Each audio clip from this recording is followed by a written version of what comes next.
Of all developed nations today, the United States has the most unequal distribution of income and wealth by far, and we're surging toward even greater inequality. One way of looking at and measuring inequality is to look at the earnings of people at the top versus the earnings of the typical worker in the middle. The typical male worker in 1978 was making around $48,000, adjusted for inflation, while the average person in the top 1% earned $390,000. Now fast forward. By 2010, the typical male worker earned even less than he did then, but the person at the top got more than twice as much as before.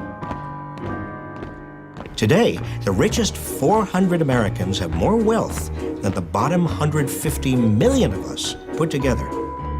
Now think about it. 400 people have more wealth than half the population of the United States. Anger rising over an economic system that has rewarded some but leaves many feeling left behind. After the economy crashed in 2008, inequality suddenly became front-page news. Who else wants to join the 1%? You look like a 1%er. We're a fabulous percent. People from both parties were looking for someone to blame. But most people have no idea how it got this bad, or why.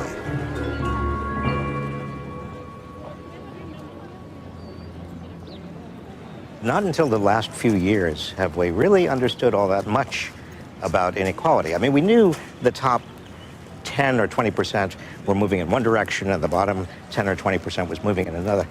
But we didn't know what was happening at the very top, to the top 1%. Hello. How are you doing? Good to see you. And then a few years ago, two researchers, Emmanuel Sayes and Thomas Piketty, found a different source of data. And they looked at IRS tax data. Not just over the last few years, but all the way back to 1913, when the income tax was instituted. It showed that there were two peak years. 1928 and 2007 become the peak years for income concentration, both of them in which the top 1% is taking on more than 23% of total income. We knew that inequality had started to increase in the late 70s and the 1980s, but we didn't know how dramatically income concentration had increased, especially within the top 1%. So you had this study come out in 2003.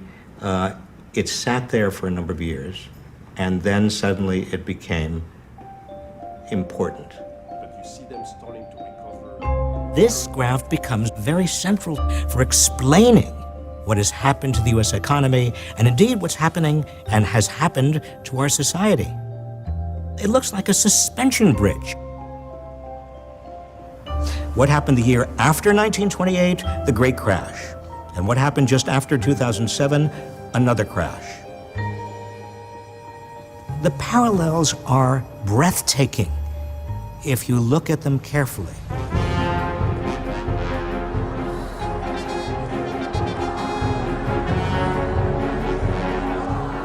Leading up to those two peak years, as income got more and more concentrated in fewer and fewer hands, the wealthy turned to the financial sector, and in both periods, the financial sector ballooned.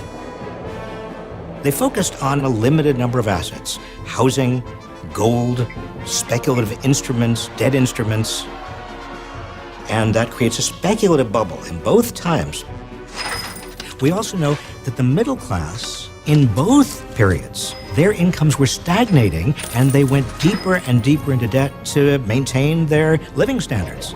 And that creates a debt bubble. That's why you see in both these periods economic instability. What makes an economy stable is a strong middle class.